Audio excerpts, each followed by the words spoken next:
મારા વાલા દોસ્તો, સ્ટોરીની દુનિયામાં સ્વાગત છે. ચાલો એક અનોખી સ્ટોરી સંભળાવું. આવતા નવેમ્બર મહિનામાં મારા લગ્ન અંજલિ સાથે થશે.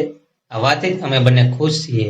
આમ તો નાનપણથી જ હું અભ્યાસમાં વધુ ધ્યાન આપતો હતો, કારણ કે મારું બધું ધ્યાન મારું કરિયર પર જ હતું. એટલે જ કદાચ મારા અભ્યાસકાળ દરમિયાન કોઈ છોકરીને મારી ફ્રેન્ડ બનાવી જ નહોતી. અભ્યાસ પૂર્ણ થતાં જ સુધીમાં જ અમારું એક ગ્રુપ બની ગયું હતું. દરેક દિવસે જ જીવનમાં એક કંઈક અલગ કરવું હતું.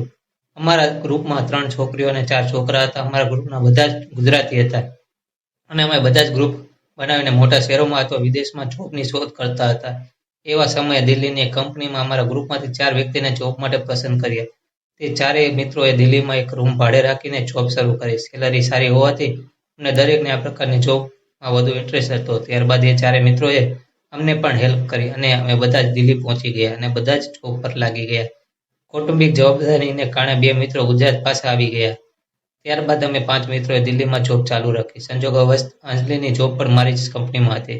હું અંજલિ જોબ ઉપર સાથે આવતા જતા અને એક જ સમયે એક જ ફ્લેટમાં ગ્રુપમાં રહેવાનું કારણે અમારી વચ્ચેની મિત્રતા ગાઢ બનતી જતી હતી.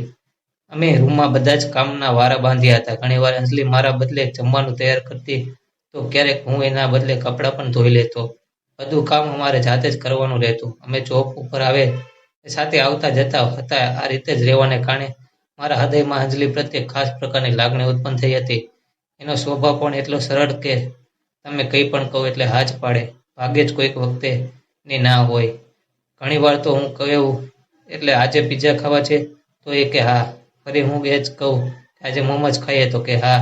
બધી જ પરિસ્થિતિમાં એડજસ્ટ થઈ જાય એ પ્રકારનો એનો સ્વભાવ હતો. એની આ વાતને મને ખૂબ જ ગમતી હતી. મને એની સાથે ફાવતું પણ હતું. એ બંને મને ગમતી. મારા હૃદયમાં એક અને સ્થાન કઈ રીતે લઈ લીધું એનો મને ખ્યાલ પણ રહી ગયો. પણ હું અંજલિ પ્રત્યેનો પ્રેમ વ્યક્ત કરતો નહોતો. એકવાર બન્યું એવું કે મને રોજ એક રાતે મને ખૂબ જ તાવ આવ્યો અને બીજા દિવસે હું જોબ ઉપર જઈ શક્યો નહીં. બીજા બધા મિત્રો પણ પોતપોતાની જોબ પર લાગી ગયા હતા. પણ અંજલિ એ દિવસે રજા ન લીધી અને આખો દિવસ એ મારી સાથે રહી અને મારી ખૂબ જ સંભાળ કરી. એ દિવસે તો મને એટલો તાવ આવ્યો, એનાથી વધુ તો અંજલિને મને પ્રેમ પડતો હતો. એ દિવસે મેં ફક્ત એટલું જ કહ્યું હતું, તું મને ગમે છે.